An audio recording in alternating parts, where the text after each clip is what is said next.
The sun was already high in the sky, casting a warm glow over the beachside park where I had set up for the day's photo shoot. I'm Laura, a 35-year-old freelance photographer known locally for capturing life's candid moments. Photography wasn't just a job for me, it was a way to connect with people, to freeze their joys and sorrows in time. As I adjusted my camera, a woman approached me, her expression bright with recognition. "Are you the Laura who does those amazing photo sessions? We've seen your work, it's stunning," she exclaimed, pointing to her family, a man and a young boy playing nearby. I smiled, always grateful for such encounters. "Yes, I am. It's always lovely to meet people who appreciate my work." Her next request caught me off guard. "Would you mind taking a photo of us? I'd love a family portrait, but could you make sure my son's face isn't shown? He's a bit camera shy." Agreeing, I turned towards the family, and that's when my heart skipped a beat. The man playing with the boy was unmistakably Daniel, my estranged husband. His back was to us, unaware of my presence. How could this be? He was supposed to be on a business trip. "Of course I can do that," I managed to say, hiding my shock. "What about the father?" The woman glanced at Daniel, who suddenly looked pale and uneasy. "Oh, he's just camera shy too." I nodded, my mind racing. Daniel had always been a private person, but this was out of character for him. I set up the shot, making sure the boy's face was hidden, as requested. The woman was beaming, oblivious to my turmoil. As I clicked the shutter, my thoughts were in turmoil. Daniel and I had been struggling with infertility for years, a shadow looming over our marriage. His increasing detachment and frequent business trips had only widened the gap between us. Now, here he was, playing the doting father to another child. My hands trembled slightly as I handed the woman her family's photo. "Thank you," she said, her eyes sparkling with happiness. A happiness that I once thought would be mine. I excused myself, needing a moment to collect my thoughts. I walked away, my mind replaying the scene. The laughter, the smiles, the picture-perfect family, it was everything Daniel and I had dreamed of. But it was a dream shattered, replaced by this painful reality. The rest of the day passed and I mechanically completed the photo shoot, my usual passion for my work, dampened by the encounter. As I packed up my gear, I couldn't shake off the image of Daniel with that woman and child. It felt like a cruel joke, a mockery of the life we were supposed to have together. I drove home, the silence in the car echoing the emptiness inside me. The house felt colder, lonelier, as I stepped inside. The walls were adorned with photos I had taken over the years, moments of joy, laughter, and love. But now, they seemed like ghosts of a past that was slipping away from me. As I sat down, the image of Daniel's contented face as he played with the boy haunted me.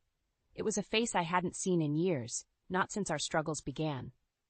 The realization hit me hard. Daniel had moved on, building a new life, a new family, without me. But why? Why hadn't he just told me? Why did he choose to live a double life, to deceive me so completely? My heart ached with betrayal, with questions that had no answers. I knew I couldn't just let this go. I needed to confront Daniel, to understand why he did what he did. But more than that, I needed closure. I needed to reclaim my life, to find a way to move forward from this unexpected and painful revelation. The night stretched on, each tick of the clock a reminder of the decision I had to make. It was time to face the truth, no matter how painful it might be. Tomorrow, I would confront Daniel. Tomorrow, I would start the journey of finding myself again. Sleep had eluded me, as images of Daniel's betrayal replayed in my mind. Today, I needed answers. Today, I had to confront the man I once called my husband. I arrived at Daniel's office, my resolve firm. The receptionist looked up, surprised to see me. "Mrs. Turner, Daniel didn't mention you were coming." "Just a surprise visit," I replied, trying to sound casual. My hands were shaking as I made my way to his office. The door was slightly ajar, and I could hear Daniel's voice. He was on a call, laughing in a way he hadn't with me in years. I pushed the door open, and our eyes met. His laughter died in his throat. "Laura, what a surprise," he stammered, hastily ending his call. "We need to talk, Daniel," I said, my voice steady despite the storm inside me. He nodded, motioning me to sit. I declined. Standing gave me a sense of control, a feeling I desperately needed. "Why, Daniel?" The words were out before I could think. "Why the lies? The family at the beach? Is she why we couldn't have a family?" Daniel's eyes shifted, avoiding mine. Laura, it's not what you think. Ellen and I, it just happened. It wasn't planned. It just happened? My voice rose, anger seeping through. While I was at home longing for a child, you were out there making a new life? Laura, please let me explain. Daniel's voice was pleading, but it only fueled my anger. What's there to explain, Daniel? That you've been living a double life? That all our struggles, our pain meant nothing to you? He was silent, the guilt evident in his eyes. It was all the confirmation I needed. I want a divorce, Daniel. The words hung heavy in the air, a finality that even he couldn't ignore. Laura, wait, we can work this out. Think about it, he said, reaching out to me. I stepped back, repulsed by the touch of the man who had betrayed me so deeply. There's nothing left to think about, Daniel. You made your choice. Now, I'm making mine. I left his office, the weight of the wedding ring on my finger suddenly unbearable. I slid it off, leaving it on his desk. It was a symbol of a promise broken, not a love betrayed. The drive back was a blur. I was numb, the reality of what had happened slowly sinking in. My marriage was over, my dreams shattered. But amidst the chaos, a strange sense of relief washed over me. The truth was out, and I was no longer bound by Daniel's lies. Back home, I looked around the house we had shared. It felt empty, a shell of the home it once was. I packed a bag with essentials, knowing I couldn't stay here any longer. Every corner, every picture reminded me of what had been lost. I made a call to a close friend, explaining the situation. She was shocked, but offered her support without hesitation. Come over, Laura. You don't have to go through this alone. I locked the door for the last time, leaving behind the life I had known. The road ahead was uncertain, but I was determined to rebuild, to find a new path. As I drove away, I realized that this was not just an end. It was a beginning. A chance to rediscover myself, to pursue my passions without the shadow of Daniel's betrayal. But as I looked back at the house in the rearview mirror, a fierce determination took root. Daniel had hurt me deeply, but I wouldn't let his actions define me. I would rise from this, stronger and more resilient. And Daniel? He would face the consequences of his actions. I would make sure of that. No one betrays Laura Turner and walks away unscathed. The sun was just beginning to set, casting a golden hue over the city as I made my way to Ellen's residence. The address had been easy enough to find, a testament to Daniel's carelessness. My heart pounded with a mix of fear and determination. I was about to face the woman who had unknowingly intruded into my life. I rang the doorbell, my resolve firm. The door opened, and there she was, Ellen. She looked surprised, unaware of who I was or the storm she was about to face. "Hello, can I help you?" she asked, her voice cautious yet polite. "I'm Laura Turner," I said, watching her face for any sign of recognition. Ellen's eyes widened slightly. "Turner? As in Daniel Turner?" "Yes, Daniel's wife." I emphasized the word wife, letting it hang heavily between us. Ellen's face paled, her composure faltering. "I had no idea," she stammered. "Daniel never mentioned he was married." The pain in her voice was genuine, but it did little to soothe the anger and betrayal coursing through me. "And the child?" I asked, my tone sharp. "He's my son, but Daniel? He's not the father. I swear I didn't know about you." Her words hit me like a wave, a mix of relief and renewed anger. Relief that the child wasn't Daniel's, but anger that he had played us both. "Ellen, do you realize the pain your relationship with Daniel has caused me?" My voice was steady, but inside I was screaming. "I'm so sorry, Laura. I had no idea. If I had known, I never would have." Her voice trailed off, her regret evident. I looked at her, really looked at her. She was just as much a victim of Daniel's lies as I was. "Ellen, I'm not here to blame you.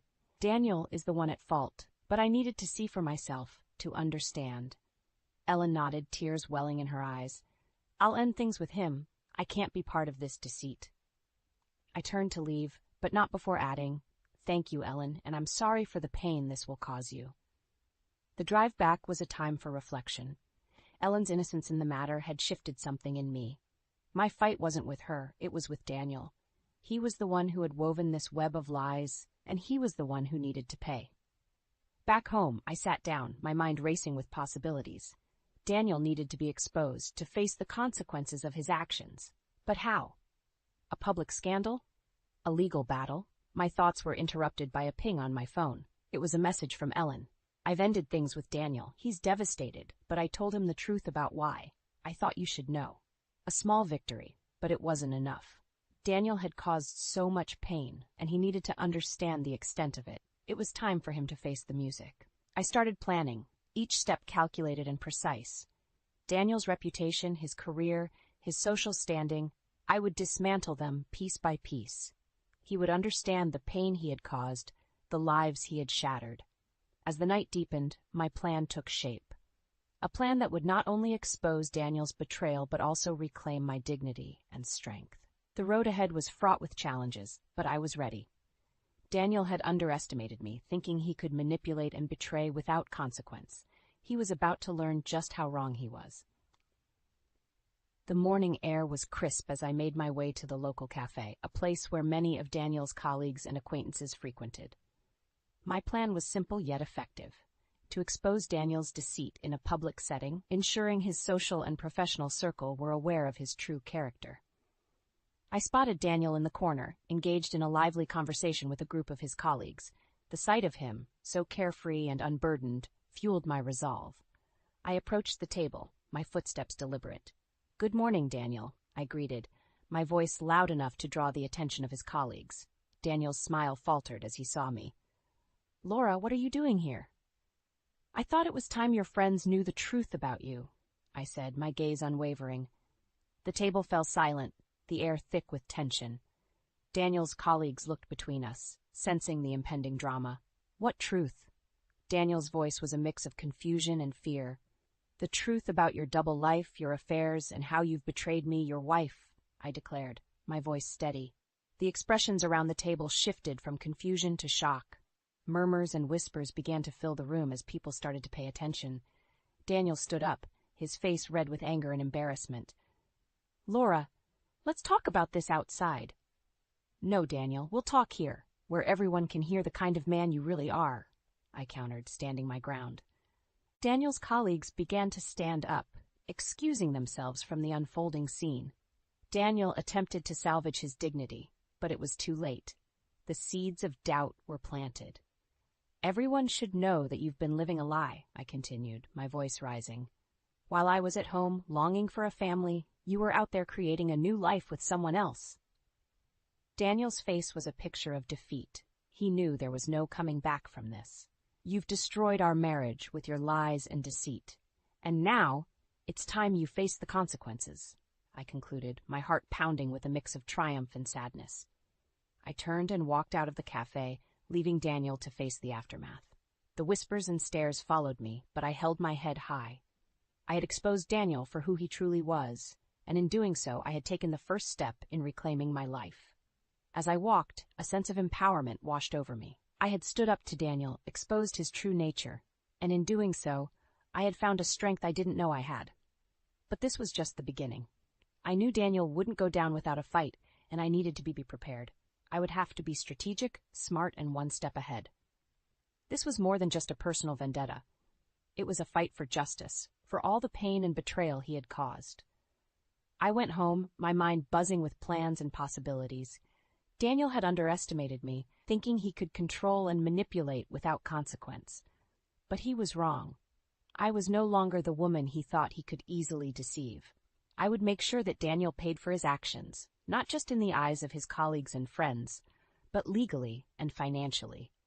He would learn that betrayal comes with a price, and I would be the one to collect it. The following days were a whirlwind of activity. Armed with evidence of Daniel's infidelity and deceit, I met with a lawyer to initiate the divorce proceedings.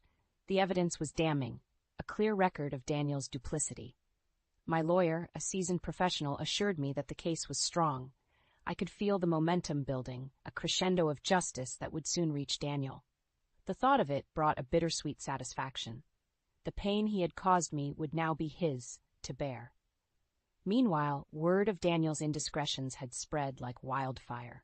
His social circle shrank, colleagues distanced themselves, and friends he once thought loyal began to turn their backs. The community we once shared now looked at him with disdain. But it was at his workplace where the impact hit hardest. His reputation, once sterling, was now tarnished. Rumors swirled, and whispers followed him in the corridors. He was no longer the respected professional he had prided himself on being. I watched from a distance as Daniel's world began to crumble, but there was no joy in it, only a sense of justice. He had made his bed, and now he had to lie in it. The day of the divorce hearing arrived, and I walked into the courtroom with my head held high. Daniel was there, looking diminished, a shadow of the confident man he once was. As the proceedings began, Daniel's lawyer tried to paint him as a remorseful, changed man, but the evidence spoke louder than his words. The judge, after reviewing the case, was swift in his judgment. The divorce was granted, along with a substantial settlement in my favor. Walking out of the courtroom, I felt a weight lift off my shoulders. It was over. The chapter of my life that Daniel had so callously tainted was now closed. In the weeks that followed, I poured myself into my work, finding solace in the art of photography. Capturing moments of genuine joy and love, I was reminded of the beauty that still existed in the world, despite the pain. Daniel's downfall continued. He struggled to find employment, his tarnished reputation preceding him wherever he went. The financial strain of the settlement and his dwindling career prospects seemed to be a fitting consequence for his actions. As for me, I found peace. The betrayal, the pain, the fight for justice had taken a toll, but it had also made me stronger. I had stood up for myself, fought back, and come out on the other side. The support of friends and the community was overwhelming. They had seen me through the darkest of times, and now they celebrated my newfound independence with me. In their company, I rediscovered laughter and hope. One evening, as I sat editing photos from a recent wedding shoot, I realized something profound. My life, once defined by my relationship with Daniel, was now my own. I had reclaimed it, piece by piece, through my resilience and determination. As I looked at the photos on my screen, images of love and commitment, I knew that one day I too would find love again. A love based on trust, respect, and mutual support. But for now I was content. Content in my independence, in my work, and in the knowledge that I had faced adversity and emerged victorious. Daniel's betrayal had been a painful chapter in my life, but it was just that, a chapter. My story was far from over, and I was the one writing it.